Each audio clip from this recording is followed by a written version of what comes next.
તો જ્યારે અમદાવાદ પ્લેન ક્રેશની ઘટનાના તમે પહેલી વખત ન્યૂઝ જોયા હશે ત્યારે તમારું પહેલું રિએક્શન શું હતું? પ્રાથમિક ધોરણે પ્લેનના બંને એન્જિન કદાચ એ સમયે કામ નહોતા કરતા.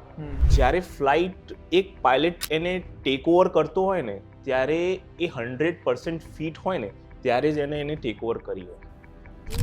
એરક્રાફ્ટ કેટલું જૂનું છે એ એના અંદર એટલું મેટર નથી કરતું કે લાઈક કે માની લો કે એવું પણ બને કે 15 વર્ષ જૂનું એરક્રાફ્ટની ફ્રેમ છે પણ એના જે બંને એન્જિન છે બ્રાન્ડ ન્યૂ છે, બ્રાન્ડ ન્યૂ હમણાં જ લગાવ્યા છે. એ મશીન છે, ફેક્ટરીમાંથી નીકળ્યા પછી તરત ફેલ થઈ શકે છે, એની કોઈ ગેરંટી નથી. અને એવું પણ બને કે વર્ષોના વર્ષો સુધી ચાલે કંઈ પણ થયા વગર. ભારતમાં એરલાઇન્સ કેટલી સેફ છે? કારણ કે એક બહુ મોટી ડિબેટ એવી પણ છે કે ભારતમાં એરલાઇન્સ બિઝનેસ એટલો ખરાબ છે કે હંમેશા એરલાઇન્સ લોસ જ કરે છે, એના કારણે ફરક પડે છે એરોપ્લેનની ક્વોલિટી પર. તો આ ડિબેટ સાચી છે? દેખો, આ પણ એક ડિબેટેબલ છે અને આ એ માધ્યમ નથી કે જ્યાં હું તમને આ સવાલનો જવાબ આપી શકું. પણ હા, technically on an average entire aviation industry પહેલો અહીંયા એક ગોલ્ડન રૂલ છે કે we have backup of backup. અચ્છા. બેકઅપના બેકઅપ હોય, દરેક વસ્તુના બેકઅપ હોય. એક પાયલટનું બેકઅપ બીજો પાયલટ હોય, એક સિસ્ટમનું બેકઅપ બીજું સિસ્ટમ હોય, એક ફ્યુલ સિસ્ટમનું બેકઅપ બીજી ફ્યુલ સિસ્ટમ હોય, એક એન્જિનનું બેકઅપ બીજું એન્જિન હોય. એવી રીતે મલ્ટિપલ્સ બેકઅપ હોય. અને ઘણી વખત આપણે સમાચારમાં એવું બી વાંચે કે પાયલટની ડ્યુટી પતી ગઈ તો પાયલટ રનવે પર ફ્લાઇટ છોડીને જતા રહ્યા. તો હવે આમાં પાયલટનો વાંક હોય છે કે રૂલ સ્ટ્રિક્ટલી પાળવા પડે આપણે? તો અમે ગજબ વેધરમાં ફસાયા હતા અને અમને ખુદને પણ, કારણ કે લાઇટનિંગ થતું હોય, વીજળી થતી હોય ને એવું બધું, થંડરસ્ટોર્મ ને એ બધું તમને દેખાતું હોય, તમને રડાર પણ દેખાતું હોય, તમે વિઝ્યુઅલી જોઈ શકતા હોય. એટલે એક એવી સિચ્યુએશન હતી એ દિવસે કે અમને એવું લાગ્યું, કારણ કે અમે કન્ટિન્યુઅસ અમદાવાદથી કદાચ 50 માઇલ હશું ત્યાં સુધી કન્ટિન્યુઅસ વેધરમાં જ રહ્યા અને એ પણ હેવી વેધરમાં રહ્યા. તો એ સમયે આપણને એવું લાગે કે ચલો જલ્દી આ ખતમ થઈ જાય, આપણે એની રાહ જોઈ રહ્યા હોય. કોઈએ તમને એવું પૂછ્યું હોય ક્યારે કે આની એવરેજ શું હોય પ્લેનની? હા, એ ક્વેશ્ચન હરેક ગુજરાતીના માઇન્ડમાં આવે છે ને. બહુ જ એડ પેલી એક બાઇકની આવી હતી ને ત્યારે એની ટેગલાઈન એવું હતું કે કિતના દેતી હૈ. કિતના દેતી. શું હોય પ્લેનની average? Model to model depend કરે, પછી લોડ પર પણ ડિપેન્ડ કરે. કેટલાનું આવે એક પ્લેન? ડિપેન્ડ્સ કે કયું પ્લેન છે. પણ એને જનરલી કહી દેવું ઇઝી નથી લેંગ્વેજમાં, પણ લાઈક કે on an average passenger plane. ક્યાંથી શરૂ થાય પાયલટની સેલરી? આપણે એવું અનુમાન લગાવી શકીએ કે એની સેલરી.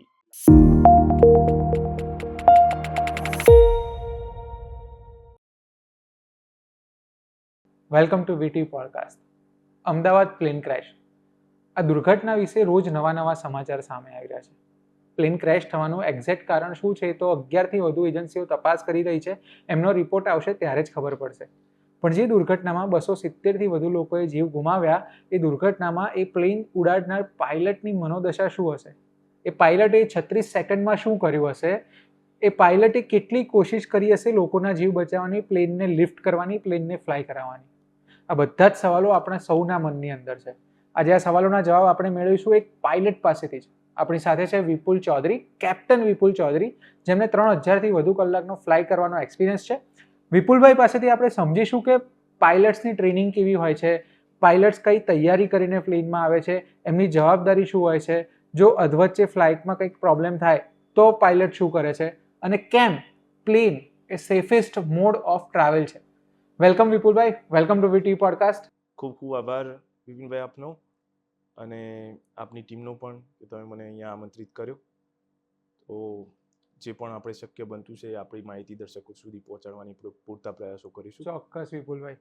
તમને 3000 કરતાં વધારે કલાકનો એક્સપિરિયન્સ છે અને તમે કદાચ છેલ્લા થોડા દિવસમાં પણ ફ્લાય કરીને આવ્યા જ હશો. તો જ્યારે અમદાવાદ પ્લેન ક્રેશની ઘટનાના તમે પહેલી વખત ન્યૂઝ જોયા હશે ત્યારે તમારું પહેલું રિએક્શન શું હતું? એઝ અ પાયલટ કે એઝ અ હ્યુમન તમને શું લાગ્યું હતું? ઓકે, તો એમાં એકચ્યુઅલી હું જ્યારે ડ્રાઈવ કરતો હતો ત્યારે મને ફર્સ્ટ કોલ આવ્યો હતો. તો કે પહેલા શ્યોર નહોતું અને જ્યારે મને ન્યૂઝ મળ્યા કે એક પ્લેન ક્રેશ થયું છે, તો મેં મારી ધારણા મુજબ એવું પહેલા ઇન્સ્ટિંક્ટમાં એવું વિચાર્યું કે ખૂબ નાનું પ્લેન હશે. પણ પછી જ્યારે ખબર પડી કે એર ઇન્ડિયાનું 787 ક્રેશ થયું છે, જે આપણને એ સમયે તો હું સ્તબ્ધ હતો, એ નિશબ્દ હતો કે બહુ મોટી, કારણ કે એ સમયે આપણે જાણતા જ હોય, જાણે અજાણે આપણું મન માનતું ના હોય પણ એ વાતને સ્વીકારવી હોય કે એ બહુ મોટી કેઝ્યુઅલિટીઝ હોવાની શક્યતા વધારી રહી છે. તો હું એ ટાઈમે તો એકદમ નિશબ્દ અને સ્તબ્ધ હતો. તો જ્યારે પછી તમે આના વિડીયોઝ જોયા કે જ્યારે બહુ બધા ન્યૂઝ રિપોર્ટ્સ આવવાના શરૂ થયા, હા. પછી એક પાયલટનું મગજ એક્ટિવેટ થયું હતું કે આ ઘટનામાં શું છે, અથવા તો એવા કોઈ થોટ્સ આવવાના શરૂ થયા હતા કે હવે મારે વધારે ધ્યાન રાખવું પડશે એવું કંઈ? એટલે કે જ્યારે આપણે આપણી ફિલ્ડનું આવું કંઈક જોઈએ એટલે ઓન ધ સ્પોટ આપણે આપણા બેક ઓફ ધ માઇન્ડ તો આપણું પેલું માઇન્ડ એક્ટિવેટ થઈ જ જાય કે આ હશે. પણ પાછું એને આપણે રોકવાનું પણ હોય કે આપણે એટલા બધા જલ્દી કોઈ ડિસિઝન ઉપર ના પહોંચી જઈએ. તો એની મેં ઘણા બહુ ટ્રાય કર્યા. પછી તો પણ આપણે ટેકનિકલ લેંગ્વેજમાં બીજા બધા ફ્રેન્ડ્સ હોય, આપણી કોમ્યુનિટીમાં, પાયલટ કોમ્યુનિટીમાં બીજા હોય, તો એવું ડિસ્કશન તો થતું હોય કે આ પોસિબલ સિનારીઓ બની શકે છે, આ પોસિબલ સિનારીઓ બની શકે છે. અને આપણે અલ્ટિમેટલી તો બધાનો ગોલ એ જ હોય કે આ ઇન્વેસ્ટિગેશનનો ગોલ એ જ છે. હા, એ વાત અલગ છે કે આપણે જે પણ લોકોએ આના અંદર જાન ગુમાવી હોય એની ભરપાઈ તો ના જ કરી શકીએ, ચાહે પૈસાથી કે બીજી પણ રીતે. પણ બીજી રીતે આપણે બધાનો ગોલ એ હોય કે સેફટી આપણે એન્હાન્સ કરીએ.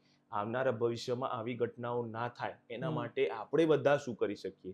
તો એના લેવલ પર આપણે ઘટનાના નજીક જઈને આપણે જાણવું બહુ જરૂરી હોય અને સેફટી કઈ રીતે એન્હાન્સ થાય એના તમામ પ્રયત્નો કરતા હોય બધા. તો એનું ડિસ્કશન પણ થતું હોય છે. તો મતલબ તમારી કમ્યુનિટીમાં કંઈ ડિસ્કસ થયું હશે તો એમાં કંઈક કોઈ એવું કંઈ ખબર પડી છે કે આ શું હોઈ શકે, મતલબ કેવી રીતે થયું હોઈ શકે?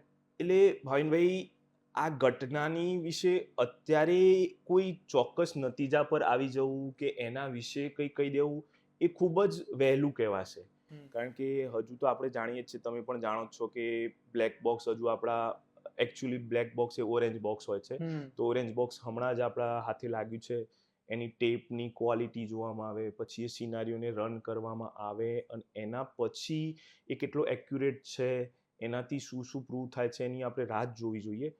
પણ હા, એવું કહી શકાય કે એક પ્રાથમિક ધોરણે પ્લેનના બંને એન્જિન કદાચ એ સમયે કામ નહોતા કરતા. એટલે જે સ્ટોલ ફિનોમિના કહીએ અમારી ભાષામાં, લેંગ્વેજમાં, તો એ સ્ટોલ ફિનોમિના પેલા વિડીયોમાં પણ દેખાય છે કે એરક્રાફ્ટ સ્ટોલ થઈ રહ્યું છે. સ્ટોલ એ વસ્તુ છે કે એના અંદર ઇનફ લિફ્ટ નથી, એના અંદર એન્જિન એટલો પાવર આપી નથી રહ્યા, એટલી સ્પીડ બનાવી નથી રહ્યા કે એરક્રાફ્ટ ઇન એર સસ્ટેન કરી શકે. તો એ ફિનોમિના જ્યારે થાય એને સ્ટોલ કહેતા હોય છે. એટલે હું સાદી ભાષામાં કદાચ હું જે સમજ્યો તમને કહું કે આપણે કાગળનું પ્લેન બનાવીને થ્રો કરીએ, યસ. તો એની એ ત્યાં સુધી જ ઉડશે જ્યાં સુધી આપણે હાથથી એને જે તાકાત આપેલી છે એ ત્યાં સુધી છે. હા, તો કદાચ તમે એટલે એને લાઈક કે ઇનર્શિયા કહેવાય. એ તમારા હાથથી આપ્યું, તમે એને ઇનર્શિયા કહી શકીએ આપણે. પણ આ એક એવી ફિનોમિના છે કે એ ઇન ધ સેન્સ કે તમે હાથથી બનાવેલું પ્લેન ગ્લાઇડ પણ થઈ શકે છે, કે એના જોડે ધીમે ધીમે ધીમે આવવાનો રસ્તો છે. એ હાઇટને લૂઝ કરે છે અને સ્પીડને પેલું એ કરે છે. જ્યારે અહીંયા એના જોડે સફિશિયન્ટ સ્પીડ નથી, એટલે એકદમ સ્ટોલ થવાના પેલા એના ઉપર છે કે ઝીરો લિફ્ટ કહી શકાય એક સમય. ઓકે, તો આના વિશે તો હવે આપણને જ્યાં સુધી તપાસ એજન્સીઓ રિપોર્ટ નહીં આપે ત્યાં સુધી તો ખબર નહીં પડે. પણ અત્યારે ફ્લાઇટને લઈને રોજ કંઈક નવા સમાચાર આવી રહ્યા છે અને તમારું કામ જ છે ફ્લાય કરવાનું. સો આ ઘટના પછી તમે જ્યારે ફ્લાય કરો છો તો તમારા ફેમિલી મેમ્બર્સ કે વધારે કોઈ ચિંતા હોય છે સગા સંબંધીઓની? એટલે કેવી રીતે તમને રિએક્ટ કરે છે? કારણ કે આજકાલ તમે જુઓ ને તો પાનના ગલ્લાથી લઈને ગલીના નાકા સુધી બધા જ લોકો આના વિશે જ વાત કરી રહ્યા છે. એમાં એવું છે ભાવિકભાઈ કે જનરલી ઘરવાળાને આપણી ચિંતા થતી જ હોય કે ભાઈ જે આપણા નજીકના સગાવાલા હોય એમને બધાને પોતાની ચિંતા હોય. એ સમયે અમને પણ કોલ આવતા હોય. આવી ઘટના જ્યારે પણ બને ત્યારે ફટ દઈને આપણા ઘરવાળા આપણને કોલ કરે કે ભાઈ તમે ક્યાં છો, કે શું છે, કે શું પરિસ્થિતિ છે, એવું. તો એ વાત સાચી છે કે બધાના નજદીકના જે સગા સંબંધી હોય એમને પોતાના વાલાઓની ચિંતા થતી જ હોય. પણ એક રીતે જોઈએ તો હવે આપણો રોજિંદો વિષય થઈ ગયો છે. અને આમાં એવું નથી કે આપણે સાહસ લઈને ઉડીએ છીએ, પણ સાહસ તો છે જ, એની સાથે સાથે આવડત પણ છે. અને અગેન કે ભાઈ ship is safe in the harbour, પણ એનો મતલબ એ નથી કે એના માટે બન્યું છે. એટલે વિમાન એરપોર્ટ પર પડ્યું હોય તો સેફ જ છે, પણ એ એરપોર્ટ પર ઊભું રહેવા બન્યું નથી. એને ઉડાડવા વાળો જોશે ને એને ઉડવાનું એ છે. તો સેમ એ જ વસ્તુ છે કે અગેન બધા સેફટીથી સાથે ચાલીએ અને આપણે સફળતા સુધી જઈએ. અને ફ્લાઇટ છે એ બહુ સાયન્ટિફિક વસ્તુ છે, મતલબ કંઈ ફ્લુક નથી કે હા તમે આવી રીતે કર્યું તો ઉડાડી દીધી. બહુ જ બધી ગણતરીઓ સાથે, બહુ જ સાયન્સ સાથે ટેક ઓફ કરે છે, લેન્ડ કરે છે, હવામાં તર્યા કરે છે. સો હમણાં હું બહુ બધા રિપોર્ટ્સ વાંચતો હતો, એમાં એવું હતું કે એર ઇન્ડિયાની આ ફ્લાઇટ કેન્સલ થઈ. છેલ્લા એક વીકમાં પોડકાસ્ટ રેકોર્ડ છે 6 એક ફ્લાઇટ છે. આજે કંઈક ઇન્ડિગોની ફ્લાઇટ કેન્સલ થઈ છે. પણ એની સાથે એક રિપોર્ટ એવું પણ છે કે કમ્પેરેટિવ આપણે રોડ ટ્રાવેલ કરીએ કે ટ્રેનમાં ટ્રાવેલ કરીએ, એની સાથે ફ્લાઇટ સૌથી સેફેસ્ટ મીડિયમ છે. તો તમે થોડુંક એના વિશે સમજાવી શકો કે ફ્લાઇટ કઈ રીતે ઓપરેટ થાય છે, મતલબ કયા કયા સેફ્ટી ચેક્સ લેવાતા હોય છે હવામાં જાય એની પહેલા? ઓકે, તો એક ભાઈ આ તમારા સવાલમાં બહુ બધા પેટા સવાલો પણ છે. તો પહેલા સવાલમાં તો એ જઈએ કે ભાઈ ફ્લાઇટ કેટલી સેફ છે as compare to the road transportation. તો રોડ ટ્રાન્સપોર્ટેશનમાં એનું મીડિયમ કાફી વધારે હાઈ છે. આપણે બધા જોઈએ કે ભાઈ રોડમાં એક્સિડન્ટ થતા જ હોય છે અને એના ફેટલ કેઝ્યુઅલિટીઝ પણ હોય છે જ. જ્યારે ફ્લાઇટમાં એટલા બધા ફેટલ પેલા હોતા નથી, પણ જ્યારે થાય ત્યારે કેઝ્યુઅલિટીઝની માત્રા વધારે હોય છે. પણ એનો મતલબ એવો નથી કે ઈચ એન્ડ એવરી ડે થતું હોય છે કે એવરી મંથ થતું હોય છે. વન્સ ઇન અ યર્સમાં પણ થતું હોય છે અને એવું પણ બને કે એક બે, કારણ કે આ ultimately depends on the technology. આ ટેકનોલોજીનો વિષય છે, મશીન છે, ગમે ત્યારે આપણાને પેલું એ કરી શકે છે. બીજું, ફ્લાઇટમાં જે રહી વાત ચેક્સની, તો જ્યારે ફ્લાઇટ એક પાયલટ એને ટેક ઓવર કરતો હોય ને, ત્યારે એ 100% ફિટ હોય ને, ત્યારે જ એને ટેક ઓવર કરી હોય. ફ્લાઇટ ફિટ હોય કે પાયલટ ફિટ હોય? ફ્લાઇટ ફિટ હોય. એને પાયલટ તો ફિટ છે, એને ચેક્સ કરીને જે ફ્લાઇટ સુધી પહોંચ્યો છે. એના જે ફિટનેસના જે ચેક્સ હોય, BA ચેક્સ હોય, આલ્કોહોલિક ચેક્સ થતા હોય, બીજું એની મેડિકલ ફિટનેસ પણ હોય એના જોડે, પછી એની ફટીગ નથી, એ બધા રસ્તાઓને પાર કરીને જ એ ફ્લાઇટ સુધી એ દિવસ માટે પહોંચ્યો છે. હવે જ્યારે ફ્લાઇટ ત્યાં આગળ આપણે ગયા હોય એરપોર્ટ, એટલે ફ્લાઇટ પાર્ક હોય, તો એન્જિનિયર્સે એના ઉપર કામ કર્યું હોય, પહેલા એ ફ્લાઇટ ક્યાંક બીજી જગ્યાએથી આવી હોય, આપણે એને ટેક ઓવર કરતા હોય, તો આગળ જે પાયલટ એને ફ્લાય કરીને ગયો હોય, એને માન લો કે સામાન્ય કોઈક બાબત હોય કે એસી નથી ચાલતું, યા તો કંઈક બીજી જે પણ ઇલેક્ટ્રોનિક કંઈક પેલું એ હોય, તો એને લોગબુકમાં, જર્ની લોગબુકમાં એન્ટ્રી કરી હોય. એ એન્ટ્રીને આપણે જોઈએ. પાછી એવું પણ બને કે જો વચ્ચે ફ્લાઇટના વચ્ચે ટાઈમ હોય, તો એન્જિનિયરે એના ઉપર કામ પણ કર્યું હોય, તો એને પાછું એન્જિનિયર જોડે આપણે વાત કરીએ. આ બધા સર્ટિફિકેટ્સ, ફિટનેસના જે ક્રાઇટેરિયા મેચ થતા હોય તો જ પાયલટ એને સ્વીકારે, નહીં તો પાયલટ ત્યાં આગળ એને સ્વીકારે નહીં. તો જે આ ટેકનિકલ, અમુક વખત એવું બનતું હોય કે ભાઈ ટેકનિકલ ના લીધે ફ્લાઇટ ડિલે થતી હોય, કેન્સલ થતી હોય, એઝ એ પેસેન્જર, એટલે કે જો હું પેસેન્જર હોય તો હું એ જ વિચારું કે પાયલટે આ સારું કર્યું, આ એન્જિનિયરે આ સારું કર્યું કે ફ્લાઇટ કેન્સલ કરી દીધી. It is better to safe at the ground rather than crying in the air. એવો સિનારીઓ છે. ડિલે થવું એ સારી વાત છે, કોઈ દિવસ ના પહોંચવા કરતા. તો આપણે સમજી શકીએ છીએ કે આપણું પહોંચવું ત્યાં અગત્યનું હોય છે, પણ એનાથી પણ અગત્યનું આપણું હોવું વધારે જરૂર છે.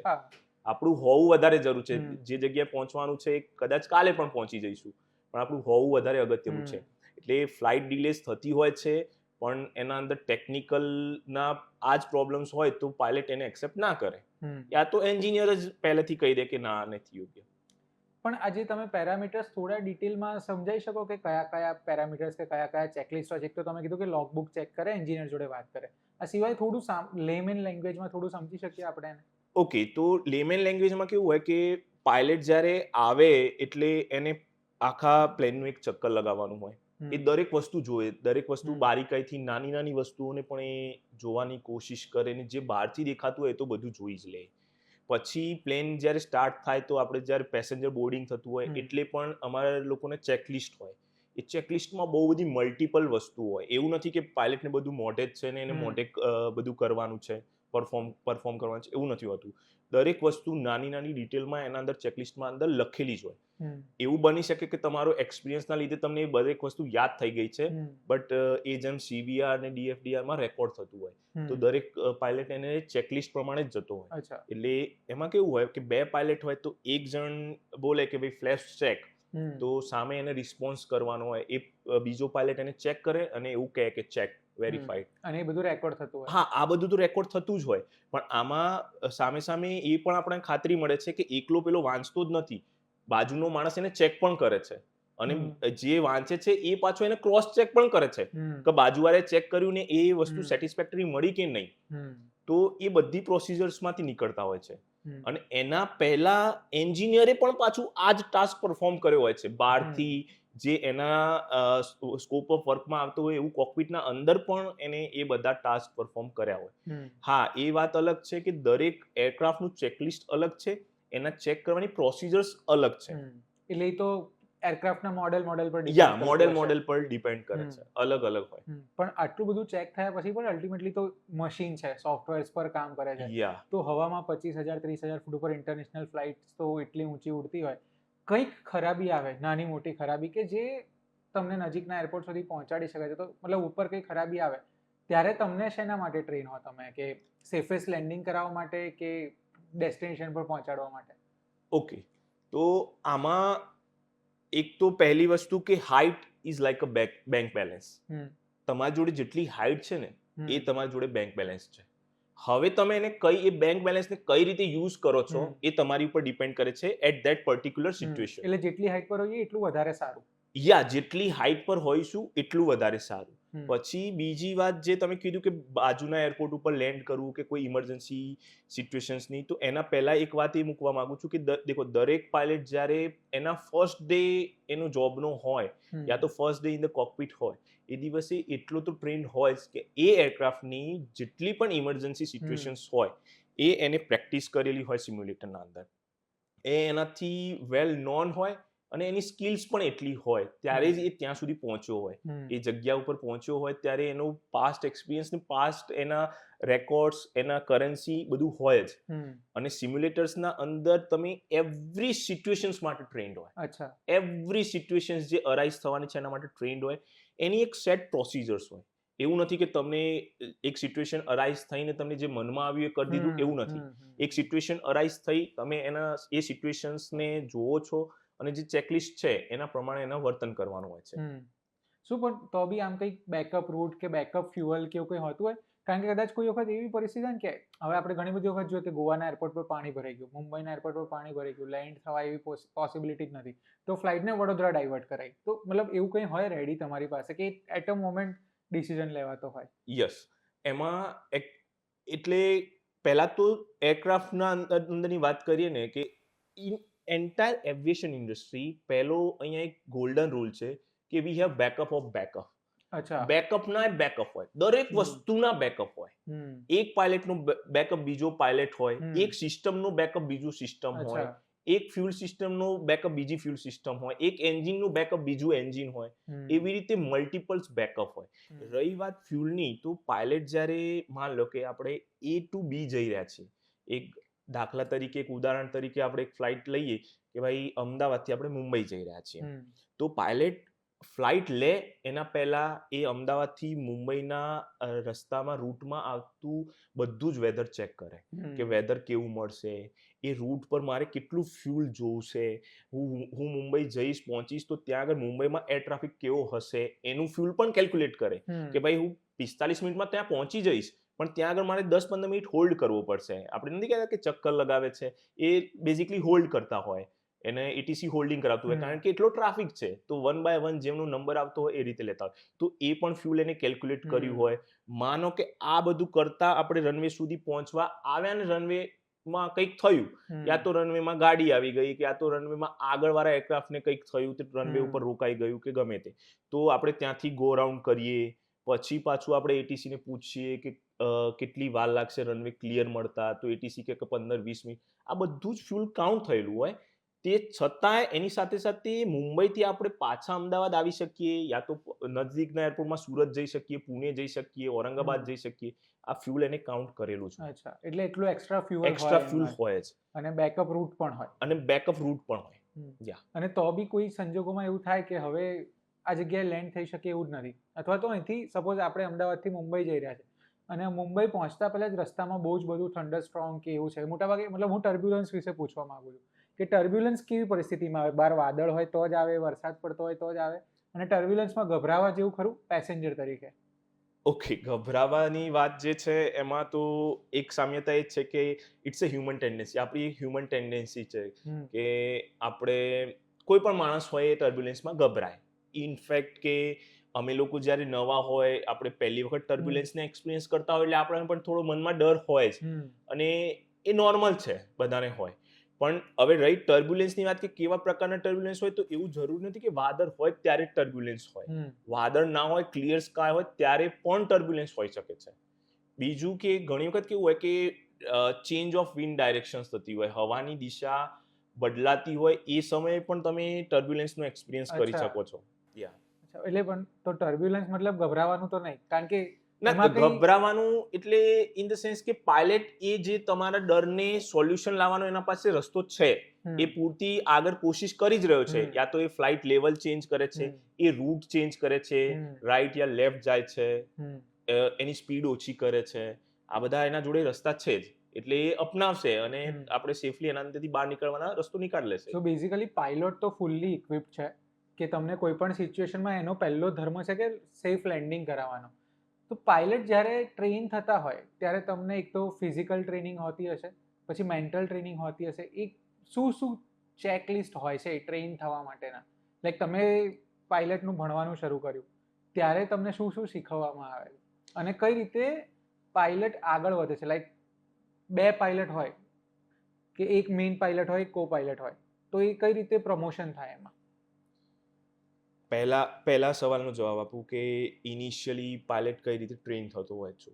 તો જનરલી કેવું હોય કે આપણને બહુ ઇનિશિયલ લેવલમાં પહેલા 10-20 કલાક જ નોર્મલ ફ્લાઇંગ કરવા મળે, હમ, કે બધું નોર્મલી ફ્લાઇંગ, તમે ફ્લાઇંગની ફીલ લો એવા તો કદાચ 10 કે 20 કલાક જ હોય. હમ, પછી જે સિચ્યુએશન્સ હવે આગળ આવવાની છે એમાં તો અલગ અલગ સિચ્યુએશન્સના સિનારીઓ હોય તમારી હમ, જોડે અને તમારે એને પરફોર્મ કરવાના હમ. હોય. એવરી પાયલટ, દરેક પાયલટે એ દરેક સિચ્યુએશનને પરફોર્મ કરતા જ આગળ નીકળવાનું હોય કે ભાઈ આ પોઈન્ટ પર એન્જિન ફેલ થાય તો શું કરીશ, હમ, આ પોઈન્ટ પર એન્જિન ફેલ થશે તો શું કરીશ, રનવે પર પાછો આવી શકીશ કે નહીં હમ. આવી શકું, એને પ્રેક્ટિસ પણ કરવાનું છે એને.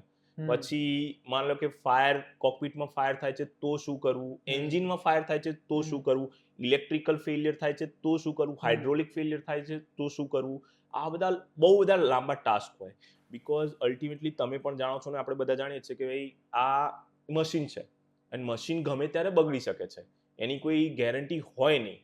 પેપર પર હોય પણ વાસ્તવિકતામાં ના જ હોય. હમ, તો એ બધા જે પણ થવાના છે સિનારીઓ, એની પ્રેક્ટિસ પાયલટને કરવી બહુ જરૂરી હોય. તો એ પ્રેક્ટિસ એના એન્ટાયર કેરિયરમાં એને કરી હોય. બરાબર. અને એટલેથી જ વાત પતી નથી જતી. એ જ્યારે ઓન લાઈન હોય, એટલે કે લાઈન પાયલટ જ્યારે બની જાય કે નોર્મલ એ રેગ્યુલર ફ્લાઇંગ કરે જ છે, હમ. ત્યારે પણ એને એવરી 6 મહિને પાછી એના એ જ પ્રેક્ટિસ કરવાની છે અચ્છા. સિમ્યુલેટરમાં જઈને. એને હમ. એની પ્રોફિશિયન્સી ચેક કરવાની છે. હમ. અહીંયા એવું નથી કે તમે આજે કરી દીધું એટલે પતી ગયું. હમ. તમારે એવરી 6 મહિના પાછું સિમ્યુલેટરમાં જઈને એ બધા જ સિનારીઓને ક્રિએટ કરવાના છે. અચ્છા. એન્જિન ફેલિયર, ફાયર, બધા જ સિનારીઓ તમારે રિવિઝન ત્યાં કરવાનું હોય યા છે. રિવિઝન હા. અને એવું નથી કે રિવિઝનમાં તમને કંઈ પેલું નહીં. તમારે અંદર પાછું પાસ પણ થવાનું છે. હમ. એવું પણ બની શકે કે તમને ઇન્સ્ટ્રક્ટર ફેલ કરી દે ત્યાં આગળ. અચ્છા. એટલે પાયલટ એટલો પ્રોફિશિયન્ટ હોય જ કે એ પાસ, કારણ કે ત્યારે જ પાસ થયો હોય જ્યારે એ પ્રોફિશિયન્સી એને ક્લિયર કરી હોય. અને કોકપિટમાં ફ્લાય થતા હોઈએ ત્યારે કેટલા પાયલટ્સ હોય? ઓકે, ડિપેન્ડ્સ કરે કે એ ફ્લાઇટ જઈ ક્યાં રહી છે, એનું હમ. ડેસ્ટિનેશન શું છે, પછી લાઈક એનો ટાઈમ શું છે ત્યાં આગળ પહોંચવાનો.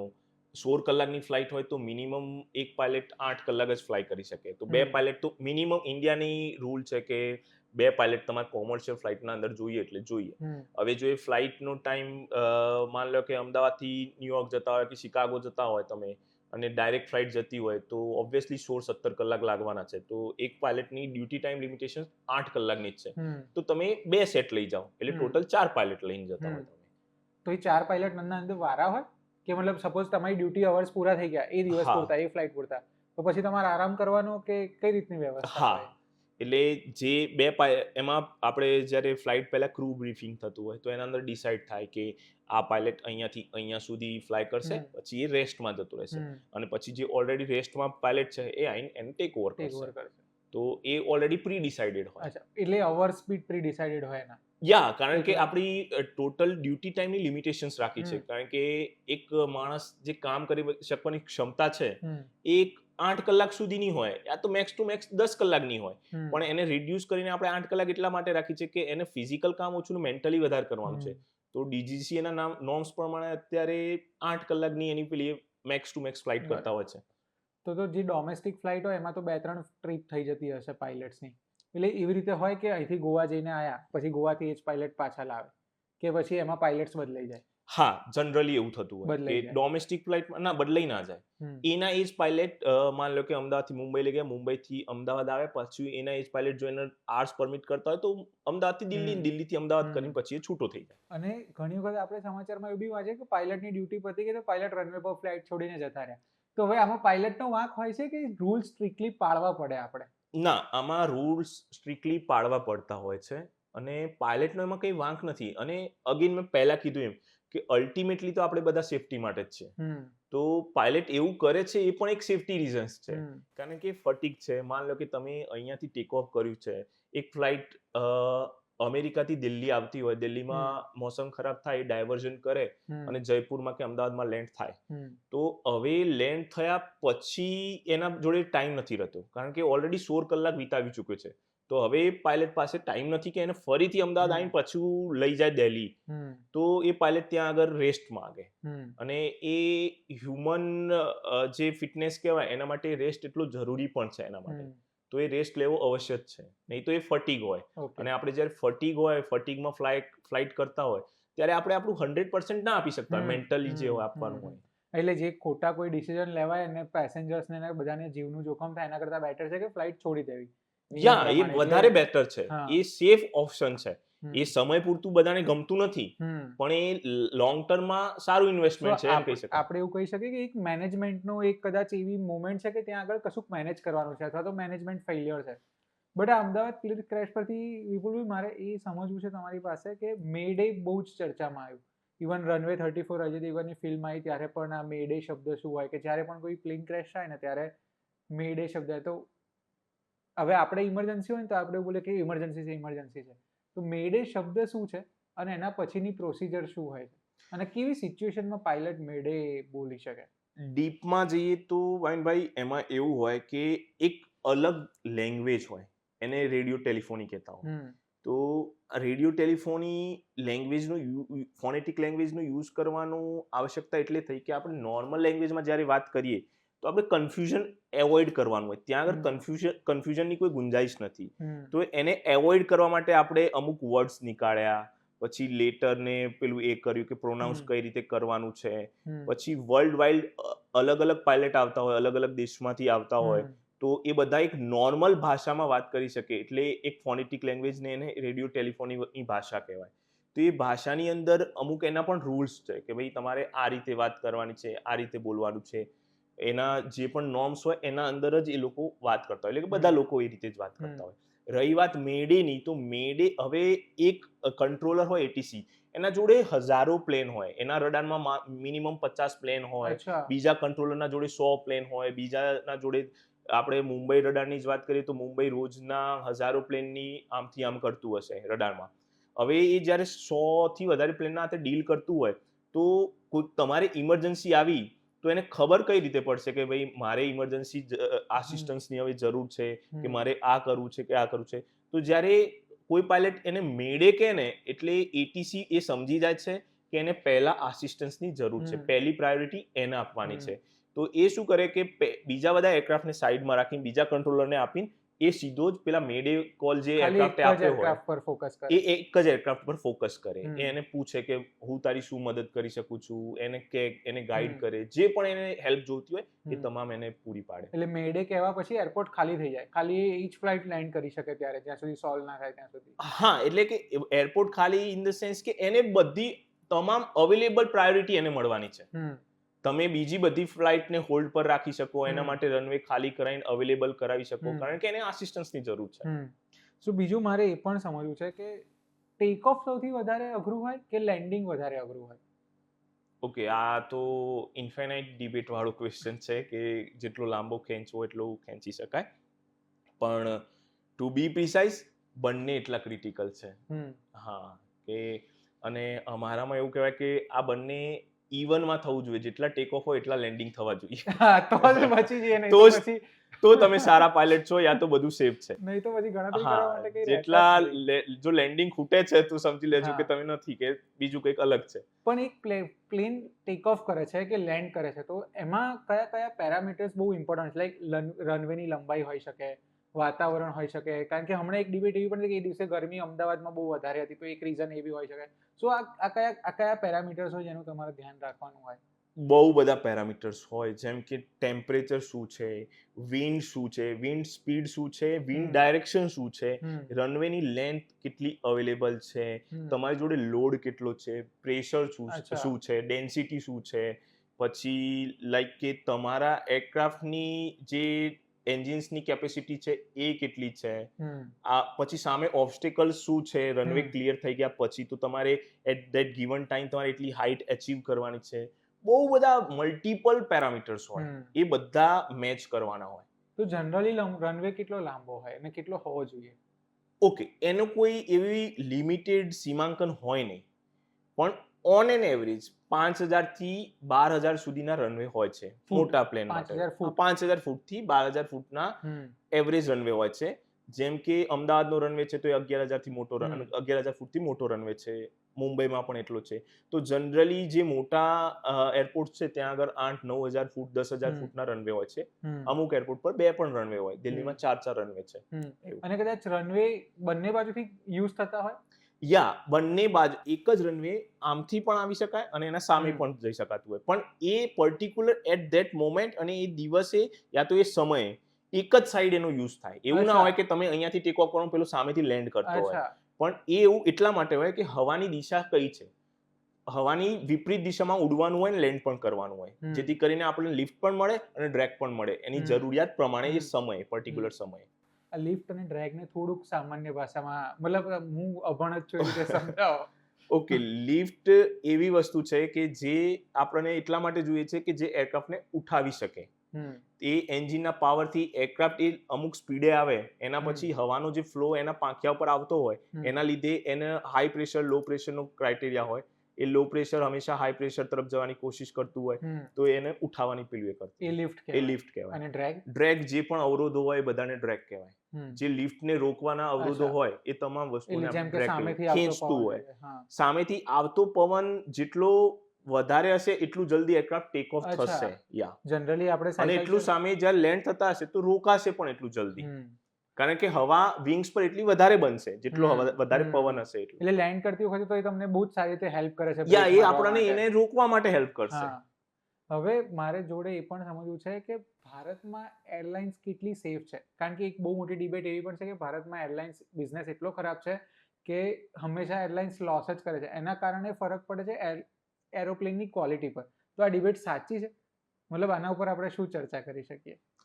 ઓકે, એના પહેલા હું મારી એક વાતને થોડીક સુધારી લઈશ કે જે હાઈ પ્રેશર હોય લો પ્રેશર તરફ જવાની કોશિશ કરતું હોય. મેં આગલા ટેકનિકલ લેંગ્વેજમાં મેં લો ટુ હાઈ કીધું હતું, તો હાઈ ટુ લો હોય છે. હવે રહી વાત આ સવાલની, તો આ સવાલમાં દેખો આ પણ એક ડિબેટેબલ છે અને આ એ માધ્યમ નથી કે જ્યાં હું તમને આ સવાલનો જવાબ આપી શકું, પણ હા ટેકનિકલી ઓન એન એવરેજ આ બિઝનેસમાં એવું તો નથી હોતું કે તમે એટલા બધા લોસીસ કરતા હોય છો. પછી આપણે બધા જાણીએ છીએ કે દરેક કંપનીને એનો ધંધો કરવાની રીત અલગ હોય છે. ઓકે, સો તમે બહુ આની વિશે ડિટેલમાં તો ચર્ચા નહીં કરી શકીએ આપણે, પણ મારે હવે એ પણ જાણવું છે. બહુ જ બધી વસ્તુ હું જાણવાની અને સમજવાની તમારી પાસેથી કોશિશ કરી રહ્યો છું, કારણ કે કદાચ હવે મને પોતાને બી ફ્લાઇટમાં બેસવાનું હશે ને તો બી મને બી એક ટ્રોમા એવો કદાચ આવશે, ક્યાંક એક વિચાર આવશે.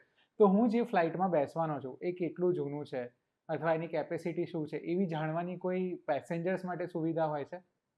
એવી સુવિધા તો હોય છે, એવું એને નકારી ના શકાય કે એવી સુવિધા નથી હોતી.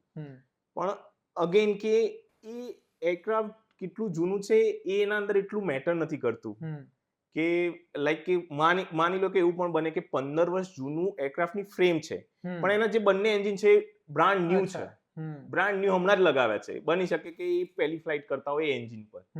એટલે અગેન પેલી જે આપણી જે શક્યતાઓ જોવાની હતી કે એની એરફ્રેમ કેટલી જૂની છે, બોડી કેટલી જૂની છે કે એન્જિન કેટલું જૂનું છે, એના પણ એક અલગ ક્રાઇટેરિયા છે. અને જે નોર્મલ પબ્લિકને એ રીતના અન્ડરસ્ટેન્ડિંગ કરવું એ બહુ અગત્યનું નથી એમ.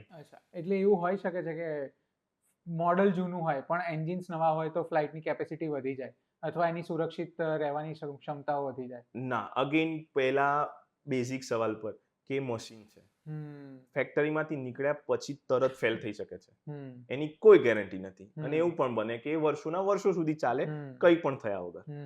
પણ હા, એ વાત આપણે ખાસ અહીંયા નોંધવી જોઈએ કે મેન્ટેનન્સના રેગ્યુલર ચેક થતા હોય, દરેક વસ્તુના રેગ્યુલર ચેક થતા હોય. એ મેન્યુફેક્ચરે જે પ્રી ડિઝાઇન કરી હોય એના ડિઝાઇનના યુટિલિટી લોડ્સ પણ હોય અને એની સેફ્ટી માર્જિન્સ પણ હોય.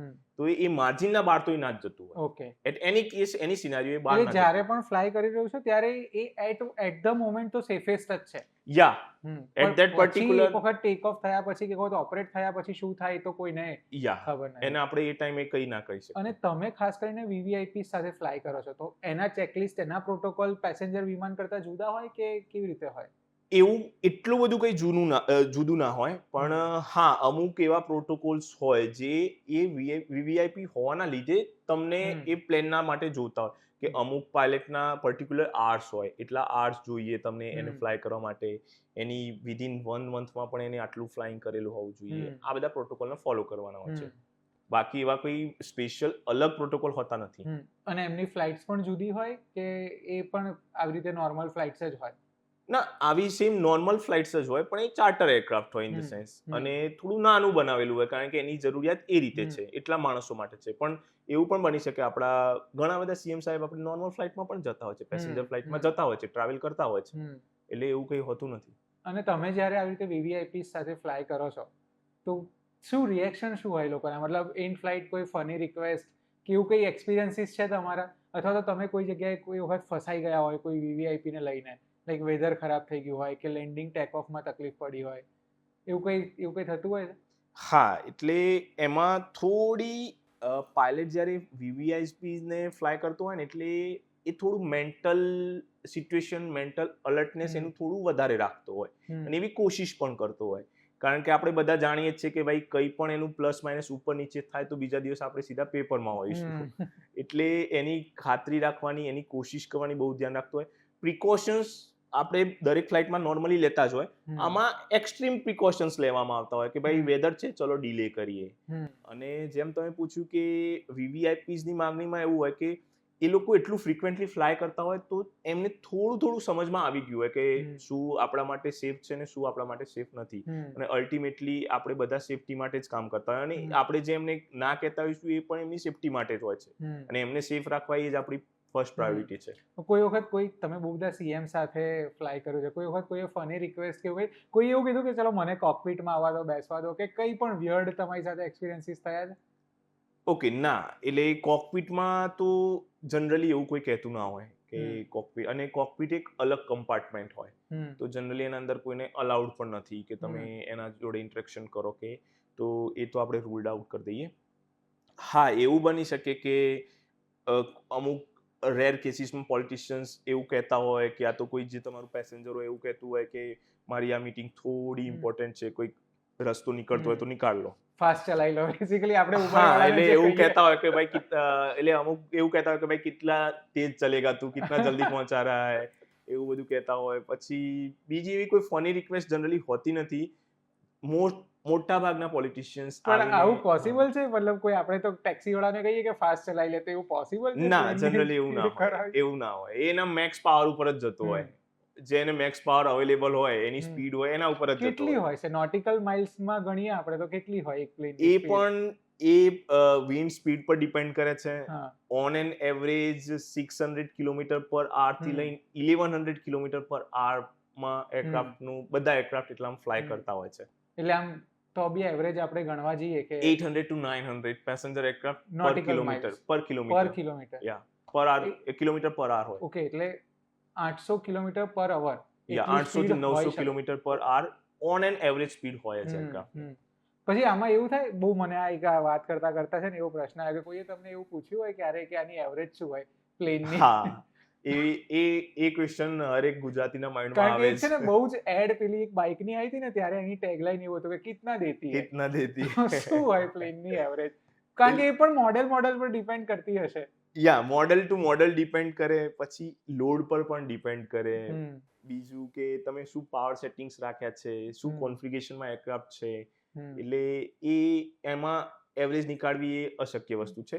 હા, ફ્યુલ કન્ઝપ્શન અલગ હોય કે ભાઈ પર આર આનું fuel consumption on an average આટલું થતું હોય છે. તો અને એ પણ અલગ એરક્રાફ્ટનું અલગ હોય છે. કોઈકનું માન લો કે મારા એરક્રાફ્ટનું હોય કે ભાઈ 500 પાઉન્ડ પર આર ખાય છે, કોઈકનું 1000 પાઉન્ડ પર આર ખાવતું હોય એવું હોય છે. અને તમે જ્યારે આવી રીતે ફ્લાય કરતા હો, તમારા કોઈ એવા પણ એક્સપિરિયન્સીસ છે જ્યારે તમને લેન્ડિંગ વખતે ડર લાગ્યો હોય કે ઇન ફ્લાઇટ હવામાં હોય ત્યારે ડર લાગ્યો હોય કે આજે બહુ વેધર ખરાબ છે, આજે બહુ ડિફિકલ્ટ છે લેન્ડ કરવું, એવું કોઈ થયું છે ક્યારે?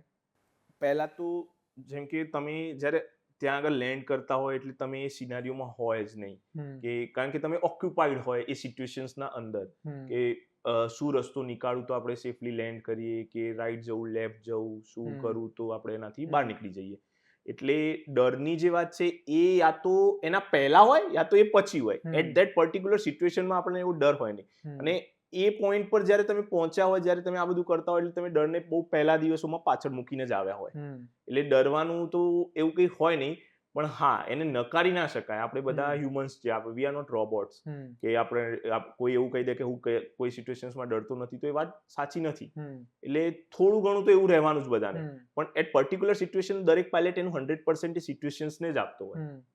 પણ તમારી કરિયરમાં આવો કોઈ પોઈન્ટ આવ્યો તો, મતલબ ક્યારે બહુ જ આવી રીતે તમે ફસાયા હોય કોઈ વેધર કન્ડિશનમાં કે ફ્લાઇટમાં કોઈ ખરાબી આવી હોય? હા, એક વખત અમે રાત્રે 8:30 કે એવા ટાઈમે અમે પુણેથી અમદાવાદ આવવા નીકળ્યા હતા.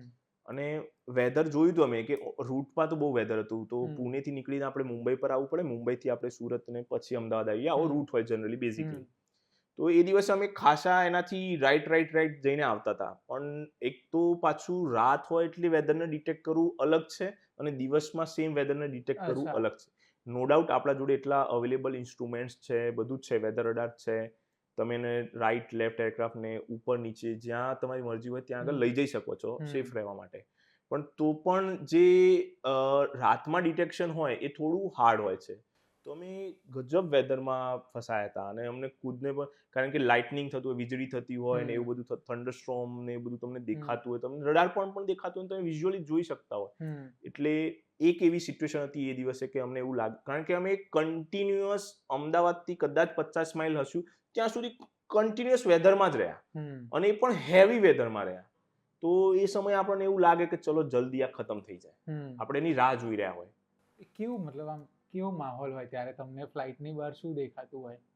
દેખો, ફ્લાઇટની બહાર તો આપણે જોઈએ તો આપણે પેલું ડાન્સિંગ લાઇટ દેખાતી હોય એવું પણ સિચ્યુએશન હોય કે ભાઈ લાઇટ્સ થતી હોય ને તમે તમારા પેરામીટર્સ જોતા હોય, એરક્રાફ્ટ આમ થતું હોય, એવું બધું થતું હોય છે. પણ અગેન એઝ અ પાયલટ તમે એ સિચ્યુએશન્સના અંદર હો એટલે તમે તો બેક ઓફ ધ માઇન્ડ એટલું જ વિચારતા હોય કે ક્યારે જલ્દીથી આના બહાર નીકળું, મારે શું ઓપરેટ કરવાનું છે, હા, અને હું એવો શું રસ્તો લઉં કે હું આ જલ્દીથી આના બહાર નીકળી જાઉં. એવું પણ બને કે આપણે રાઈટ જઈએ, લાંબો રસ્તો લઈએ પણ સેફ રસ્તો લઈએ કે વેધરના બહાર નીકળી જઈએ. આવું જોખમી જ્યારે ઘટના હતી ત્યારે કોણ હતું ફ્લાઇટમાં તમારી સાથે? કદાચ નોર્મલ પેસેન્જર જ હતા, મને પેસેન્જર યાદ નથી, પણ નોર્મલ યા તો બની શકે કોઈ બિઝનેસમેન હોય કે એવું કંઈક હોય. તો ત્યારે તમારી પાસે એટલી લિબર્ટી હોય કે તમે પુણેથી અમદાવાદ આવશો તો થોડો મધ્યપ્રદેશ બાજુ આંટો મારીને આવો? યસ. ત્યાં આગળ આપણા જોડે બધા જ રિસોર્સિસ અવેલેબલ છે. પાયલટ કહેતો જ હોય કે મને રાઈટ જવું છે, 50 નોટિકલ માઇલ જવું છે, 100 નોટિકલ માઇલ જવું છે, જ્યાં જવું હોય ત્યાં જઈ શકીએ છીએ આપણે, એવું કંઈ નથી. સેફ રહેવું એ સૌથી મતલબ એક જ રૂલ છે. તમે પાછા પણ આવી શકો છો, એવું કંઈ નથી કે તમને એવું લાગ્યું કે ચલો રિટર્ન જઈએ તો રિટર્ન. તમે આજુબાજુના કોઈ એરપોર્ટ પર લેન્ડ થવા માંગો છો કે બહુ વેધર ખરાબ છે તો તમે લેન્ડ પણ થઈ શકો છો. સો વિપુલભાઈ, થોડુંક એ કહો કે ભારતમાં કયા કયા એરપોર્ટ્સ વધારે ડેન્જરસ છે અથવા તો જ્યાં આગળ ટેક ઓફ કે લેન્ડિંગ કરવું થોડું અઘરું છે? જો ઇન્ડિયાના એરપોર્ટ્સની ક્રિટિકલ એરપોર્ટની આપણે વાત કરીએ તો લાઈક કે નોર્થમાં લેહ છે, થોઇસ છે, પછી નોર્થ ઇસ્ટમાં લેંગપુઈ છે, બેંગ્લોર છે, કેલિકટ છે, આ બધા ક્રિટિકલ એરપોર્ટ છે. અને આને ક્રિટિકલ મતલબ કેમ ગણવામાં આવે છે? એના હિમાલયન રેન્જ લેહમાં છે એના કારણે? એટલે એની જીઓગ્રાફિકલ લોકેશન્સ એવી છે યા તો જીઓગ્રાફિકલ ચેલેન્જીસ એવી છે એ એરપોર્ટની પર્ટિક્યુલર કે જ્યાં આગળ તમને એટલું ટેરેન મળે છે યા તો તમારા અમુક ક્રાઇટેરિયાઝ હોય જે પેરામીટર્સ અલગ થઈ જતા હોય બીજા નોર્મલ એરપોર્ટ કરતા, તો એ ચેલેન્જીસ એ એરપોર્ટ પર હોય. ઓકે, તો આ પાયલટ સાથે વાત કરવાનું છે ને, બહુ જ બધું ઇન્ટરેસ્ટિંગ ઘટનાઓ નીકળી રહી છે, મને બહુ નવા સવાલો સૂઝી રહ્યા છે. એક સવાલ મને હમણાં આવ્યો કે એરબસ અને બોઈંગ, આ બંનેમાં શું ફરક છે અને શું વર્લ્ડમાં બે જ કંપનીઝ છે જે એરક્રાફ્ટ બનાવે છે? ઓકે, તો એમાં વર્લ્ડમાં 2 જ કંપની નથી જે એરક્રાફ્ટ બનાવે છે. હમ હા, એ વાત અલગ છે કે પેસેન્જર એરક્રાફ્ટ બનાવવાની આ 2 ફેમસ કંપની છે હમ અને એના વર્લ્ડ વાઇડ બહુ બધા એરક્રાફ્ટ પણ છે. હમ પણ એની સામે બોમ્બાર્ડિયર પણ થઈ ગઈ, બહુ બધી અલગ અલગ કંપનીઓ છે જે હમ. અલગ અલગ કેટેગરીઝના એરક્રાફ્ટ, હોન્ડાના પણ હવે તો જેટ્સ આવવા લાગ્યા અચ્છા. છે, એવું બધું. તો બહુ બધી કંપનીઓ ટ્રાય પણ કરે છે ને બનાવે, રશિયન કંપનીઓ પણ છે હમ જે એને બનાવે છે. તો કેટલાનું આવે એક પ્લેન? ડિપેન્ડ્સ કે કયું પ્લેન છે, અચ્છા. પણ એને જનરલી કહી દેવું ઇઝી નથી લેંગ્વેજમાં, પણ લાઈક કે on an average passenger plane 900 CR થી લઈને હમ લાઈક 2000 CR સુધી પણ જતા હોય અચ્છા, છે. જે ઇન્ટરનેશનલ ફ્લાઇટ હોય, હા મતલબ 300 હા, એ 400 ની મોર દેન કેપેસિટી ધેટ ના હોય. 2000 CR થી પણ વધારે જતા અને હોય છે. તમે જે પ્રકારના ચાર્ટર્ડ પ્લેન ફ્લાય કરો છો, કાલ ઉઠીને મારો પગાર બહુ જ વધી જાય આ દર્શકોના લીધે, તો મારે પ્લેન ખરીદવું હોય તો ચાર્ટર્ડ પ્લેન કેટલાનું આવે? તો 200 કરોડથી સ્ટાર્ટ કરી શકીએ. અચ્છા, એ બસ પણ અગેન વાંધો. ડિપેન્ડ કરે છે કે કયું એરક્રાફ્ટ છે. થોડાક વર્ષોમાં વસાઈ શકીશું. પણ એક એરક્રાફ્ટ વસાવું 200 કરોડ તો કદાચ ખર્ચી નાખે, પણ એની પાછળ ટીમ પણ જોઈતી હશે, તો કેટલા લોકો જોઈએ એને મેન્ટેન કરવા માટે? એમાં મિનિમમ આંકડો આપણે કંઈ લગાવવો એ અશક્ય વસ્તુ હમ છે. પણ હા, તમારે એક એરક્રાફ્ટ હોય તો ઓછામાં ઓછું 10 થી 15 માણસની ટીમ તમારી જોડે હમ હોય. એનું ઓપરેશન ડિપાર્ટમેન્ટ જોઈએ, એનું હમ એન્જિનિયરિંગ ડિપાર્ટમેન્ટ જોઈએ, એનું ક્વોલિટી ડિપાર્ટમેન્ટ હમ જોઈએ. આ બધા અલગ અલગ ડિપાર્ટમેન્ટ જોઈએ, પાયલટ્સ જોઈએ, તમારે એન્જિનિયર્સ જોતા હોય. હમ એટલે એટલે એક પ્લેન વસાવવાની પાછળ એની બહુ બધી એક આખી હા, ટીમ પણ બીજી જોઈએ મેન્ટેન આખી કરવા માટે, આખી અને ટીમ એક જોતી તમારા હોય. જેવો એક કુશળ પાયલટ બી જોઈએ જે હા. આપણને ક્યાંક લઈ જઈ શકે. તો છે ને, અમદાવાદ પ્લેન ક્રેશ થયું ને ત્યારથી બધાના જ અલ્ગોરિધમમાં પ્લેન પ્લેન ને બધું બતાવી રહ્યા છે. હું એક રીલ જોતો હતો જેમાં પાયલટની સેલરી 9 લાખ 10 લાખ રૂપિયા પર મંથ બતાવતી હતી. તો સાચી છે કે ખોટી વાત છે આ? હોઈ શકે છે. ક્યાંથી શરૂ થાય પાયલટની સેલરી? એક પાયલટ જ્યારે પહેલી વાર કોકપિટમાં બેસતો હોય તો ડિપેન્ડ કરે છે કે કઈ કંપનીને હમ જોઈન કરે છે, શું એક્સપિરિયન્સ સાથે હમ જોઈન કરે છે. હમ એની ટર્મ્સ એન્ડ કન્ડિશન તો આમ તો પાયલટ ટુ પાયલટ જુદી જુદી હોય, હમ પણ આપણે એવું અનુમાન લગાવી શકીએ કે એની સેલરી 1,00,000 - 1.5 લાખથી સ્ટાર્ટ થતી હોય હમ હમ અને પછી એનો એક્સપિરિયન્સ જેમ વધતો હોય એમ હમ જતી હોય છે. પછી sky is the limit. Yeah sky is the limit કહી શકીએ. અને ભારતમાં એવિએશન ઇન્ડસ્ટ્રીમાં કેટલી ઓપોર્ચ્યુનિટીઝ છે પાયલટ્સ માટે, કેબિન ક્રૂ માટે? મતલબ આપણું સારું માર્કેટ છે કે ફોરેનના માર્કેટ વધારે સારા છે? દેખો, માર્કેટ એવિએશન ઇન્ડસ્ટ્રીઝનું જે માર્કેટ હોય એ ગ્લોબલી ઇમ્પેક્ટ કરતું હોય છે. હમ કે ગ્લોબલી જે માર્કેટ ચાલતું હોય એ રીતે જ બધા માર્કેટ ચાલતા હોય બધી જ કન્ટ્રીઝના ઇન રિસ્પેક્ટ ટુ એવિએશન. હમ તો ગ્લોબલ અમુક ટાઈમે જેમ કે પેન્ડામિક આવ્યો તો એ ક્રાઇટેરિયા નીચો જતો રહે હમ કે ભાઈ રિક્વાયરમેન્ટ્સ ઓછી થઈ જાય કારણ કે હમ એટલું ફ્લાઇંગ ના થતું હોય. હમ અમુક એરલાઇન્સ બંધ થઈ જતી હોય તો હમ પાછો એ ક્રાઇટેરિયા નીચે જતો હોય. હમ એની સાથે સાથે પાછી નવી એરલાઇન્સ આવતી પણ હોય તો હમ ક્રાઇટેરિયા વધતો હોય. હમ અમુક જેમ કે ઇન્ડિયન એરલાઇન્સ હોય તો એ રૂટ વધારે, એના સ્લોટ્સ વધે, નવા હમ એરક્રાફ્ટ આવે, હમ તો requirements depends on the market scenario. તો સપોઝ કોઈને અત્યારે એવું થાય કે તમે પાયલટની સેલરી કીધી, આ સેલરી સાંભળીને કોઈને એવું થાય કે મારે પાયલટ બનવું છે, તો પહેલો સ્ટેપ શું હોઈ શકે? લાઈક 10th પછી હોય એની સ્ટ્રીમ, કે 12th પછી સાયન્સ લઈને આગળ વધવાનું હોય, કેવી રીતે હોય? આપણે આ ફ્લાઇટનું થયું ને તો મેં એક લાઈક સોશિયલ મીડિયામાં એક સ્ટેટસ મૂક્યું હતું કે આપણને ઘણી વખત એવું લાગતું હોય કે ભાઈ એકદમ ક્રન્ચી સેલરીઝ મળતી હોય અને સ્ટાઇલિશ યુનિફોર્મ હોય ને આપણે પાયલટ બનવા જતા હોય. It's more than that. તમે જો સેલરી માટે કે એના માટે આવતા હોય તો તમારે એક વખત વિચારવું જોઈએ, તમારી જાતને ફરીથી એક સવાલ પૂછવો જોઈએ કે હું આના અંદર કેમ જાઉં છું. કારણ કે જ્યારે તમારા હાથમાં પ્લેનની કમાન્ડ હોય ને ત્યારે તમે ડાયરેક્ટલી કે ઇનડાયરેક્ટલી મોર દેન 1000 ફેમિલીઝના ડિસિઝન્સ લેતા હો. તમે વિચારો કે 300 પેસેન્જર્સ આ જે સિનારીઓમાં થયું, તમે એમનું તો ડિસિઝન્સ લીધું પણ એના સાથે સાથે એના ફેમિલીઝના પણ ડિસિઝન તમે લેતા હોય અને તમારે લેવાના હોય અને એ પણ એક લિમિટેડ ટાઈમના અંદર લિમિટેડ રિસોર્સિસના અંદર લેવાના હોય. એટલે ઇટ્સ નોટ અબાઉટ કે તમે સેલરી જોઈને કે એના જોઈને પેકેજીસ જોઈને તમે આના અંદર આવો. It's more about passion, more about responsibility. તમે જવાબદારીઓ પેલું એ કરતા હો. પણ તો પણ ભણવા માટે કોઈને શરૂ કરવું હોય ઓકે, તો હા. કેવી રીતે શરૂ કરી શકાય એના માટે? એમાં ઘણી બધી સ્કૂલો હોય છે, ફ્લાઇંગ સ્કૂલ આપણે જેને કહેતા હોય છે. તો તમે બેઝિકલી એકદમ લો લેવલથી આપણે વાત કરીએ તો 12th સાયન્સ, અત્યારે 12th સાયન્સની જરૂરિયાત છે.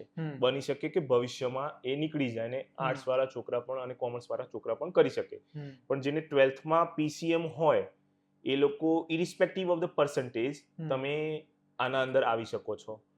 પણ સાયન્સ હોવું જરૂરી છે, મેથ્સ હોવું જરૂરી છે, મેથ્સ ને physics, because ultimately aviation is about physics. અને એની સાથે સાથે તમારે ફ્લાઇંગ સ્કૂલ પસંદ કરવાની હોય, ડીજીસીની એક્ઝામ આપવાની હોય છે, 5 પેપર હોય છે, એ એક્ઝામ તમે ક્લિયર કરો એના ક્રાઇટેરિયા પ્રમાણે, પછી ફ્લાઇંગ ટ્રેનિંગ કરો, 200 કલાકના ફ્લાઇંગ ટ્રેનિંગની જરૂરિયાત હોય છે, અને પછી તમે જ્યારે જોબની વેકેન્સી ઊભી થાય આના માટે કંઈ પોસ્ટ ગ્રેજ્યુએટ કે ગ્રેજ્યુએશન કરવું કે એવું કંઈ સ્પેસિફિક એઝ ઓફ નાવ તો એવું જરૂરી નથી. 12th પાસ કર્યા પછી તમે સીધા પાયલટની ટ્રેનિંગ માટે જઈ શકો? હા, જઈ શકો છો. એ તો યાર તમે જો તમારે એન્જિનિયરિંગ કરવું હોય તો તમે એન્જિનિયરિંગ કરીને પણ જઈ શકો છો. અચ્છા. યા. પછી જોબની શક્યતાઓ કેટલી, મતલબ ઓપોર્ચ્યુનિટીઝ એટલી છે ઇન્ડિયામાં કે વેઇટ કરવો પડે તમારે? જેમ પહેલા મેં આ સવાલનો જવાબ સવાલમાં પણ આપ્યો હતો કે ડિપેન્ડ તમે પર્ટિક્યુલરલી કયા ટાઈમે બહાર નીકળીને આવો છો, તમારી ટ્રેનિંગ પતાવીને આવો છો, એ ટાઈમે માર્કેટનો સિનેરિયો શું છે એ વધારે ઇમ્પોર્ટન્ટ રાખે છે. અમુકને એવું પણ થાય કે તમે એક સમય એવો હતો કે ઇન્ડિયન એવિએશન ઇન્ડસ્ટ્રીમાં તમે સ્કૂલમાં હોવ ને તમે હાયર થઈ જાઓ. અચ્છા. યા તમે ટ્રેનિંગ સ્ટાર્ટ થયું એના પહેલા તમે હાયર થઈ જાઓ. પછી એક સમય એવો પણ આવ્યો કે જ્યારે ઘણી બધી એરલાઇન્સ બંધ થઈ ગઈ અને તો તમારે થોડો વેઇટ પણ કરવો પડે જોબ માટે. તો ડિપેન્ડ કરે છે સિનેરિયો. અને એક પાયલટની લાઈફ કેવી હોય? લાઈક કદાચ તમે ઇન્ટરનેશનલ ફ્લાય કરો છો તો 2 દિવસ 3 દિવસ તમારે ફ્લાય કરવામાં જ ગયા, કે 16-17 કલાક ગયા તો ત્યાં જઈને પછી રેસ્ટ કરવાનું, પછી ત્યાંથી પાછા આવવાનું તો પાછું ફ્લાય કરીને જવાનું, કે મતલબ સિસ્ટમ શું હોય, તમારી શિફ્ટ્સ કઈ રીતે ગણાતી હોય? ઓકે, તો આનું એક રોસ્ટર બનતું હોય, આપણે જેમ નોર્મલ કોર્પોરેટ્સમાં રોસ્ટર્સ હોય એવી આમાં પણ એક રોસ્ટરિંગ સિસ્ટમ હોય કે તમને, અને એ રોસ્ટરિંગ સિસ્ટમમાં એવું હોય કે તમારો જે ડ્યુટી ટાઈમ છે એને મેચ કરતા હોય એ લોકો, તમારો રેસ્ટ ટાઈમને પણ એ લોકો એ સાથે મેચ કરતા હોય. એ રીતે જ રોસ્ટર બનાવવામાં આવે કે ભાઈ તમારી આટલી ડ્યુટી થઈ તો તમારો આટલો મિનિમમ રેસ્ટ તમને મળે જ. તો આપણે માની લો કે ફોરેન કન્ટ્રીઝમાં ગયા હોય ને એ કન્ટ્રીઝ મોર દેન 8 hours આપણાથી દૂર હોય કે એના ટોટલ ટાઈમથી દૂર હોય તો જનરલી ત્યાં આગળ આપણે લે ઓવર કરતા હોય, નાઇટ હોલ્ડ કરતા હોય, તો ત્યાં રોકાતા હોય, પછી નેક્સ્ટ ડે એના એજ પાયલટ એને પાછું લઈને આવતા હોય. તમે તમારી આટલી કરિયરમાં 3000+ અવર ફ્લાય કર્યું છે, સૌથી અઘરી મોમેન્ટ કઈ હતી? મુશ્કેલ છે આ વાતનો જવાબ આપવો.